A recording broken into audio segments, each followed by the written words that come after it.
හොඳයි ඔබ මේ දකින්නේ ප්‍රතිකාර මධ්‍යස්ථානයේ මේ ඉන්නේ එම් අනුර නරසිංහ වෛද්‍යාචාර්යතුමා.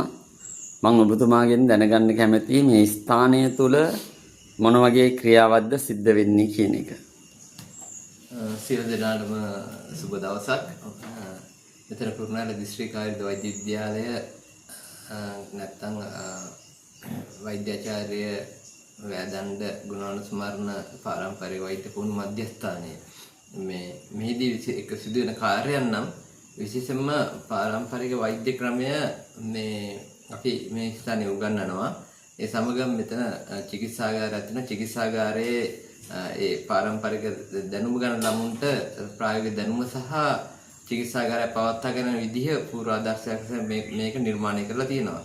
මේ පාරම්පරික දැනුම දෙනවා කියන්නේ අපි විශේෂයෙන්ම දැන් මේ ස්ථානට පාරම්පරික වෛද්‍යරුන්ගේ දරුවෝ ඒ වගේම සමහර පාරම්පරික වෛද්‍යරු තමන්ගේ දැනුම පරිපූර්ණ කර ගැනීම සඳහා වැඩිදුර අධ්‍යාපන ලැබීම සඳහා ඒ කියන්නේ ලියාපදිංචි වෙච්ච වෛද්‍යරුත් මේ ස්ථානයේ අපි සමග කටයුතු කරනවා. ඒගොල්ලොත් මේ ඉගෙන ගන්න කටයුතු කරන මොකද හේතුව ඒගොල්ලන්ට නොලැබෙන දේවල් මේ අපේ මෙතන මේ විද්‍යාලය තුලින් ලබා දෙනවා. විශේෂයෙන්ම මේ විද්‍යාලය තුළ පාරම්පරික වෛද්‍යවරු රාශියක් ඉගෙනීම් කටයුතු කරනවා.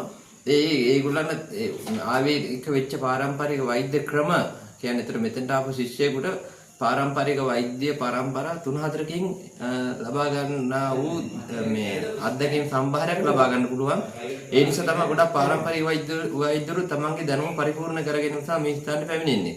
ඒත් එක්කම පාරම්පරික වෛද්‍යරුන්ගේ දරුවන් ශිෂ්‍යයන් වශයෙන් මෙතන බාර දෙනවා. මොකද හේතුව ඒ පාරම්පරික වෛද්‍යරුන්ට සමහර අවස්ථාවලදී න්‍යායාත්මක දැනුමේ මේ ගැටලු තියෙනවා. ඒක නිසා ඒ තමන්ගේ දරුවන් පරිපූර්ණ වෛද්‍යවරු වශයෙන් මේ සමාජයට බිහි කරන්න ඕන නිසා මේ ස්ථානට බාර දෙනවා. අපි ඒකයි කරන්නේ. විශේෂයෙන් මේක ගත්තාම මේ විද්‍යාලය පාරම්පරික වෛද්‍ය විද්‍යාලය කිව්වොත් බොහොම නිවැරදි. මොකද හේතුව මේක තනි අයිතියකින් පවත්වාගෙන යන ස්ථානයක් නෙමෙයි.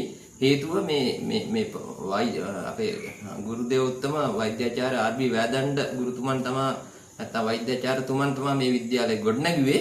ඉතින් එතුමාගෙන් ඉගෙනගත්ත ශිෂ්‍යයෝ අපි දැන් එතුමාන් ලබා ප්‍රාප්ත වෙලා තියෙන්නේ. ඒකට දැන්ට අපි මේ විද්‍යාලය අපි ශිෂ්‍ය වශයෙන් ඊළඟ පරම්පරාවට අපිට බාර දීලා තියෙනවා. දැන් අපි මේ විද්‍යාලය පවත්වාගෙන යනවා. ඊළඟට අපි මේක ඊළඟ අපේ ඉගෙන ගන්න ශිෂ්‍ය පරම්පරාවට අපි මේක බාර දෙනවා. ඒ විදිහට තමයි මේක වැඩ කටයුතු කරන්නේ.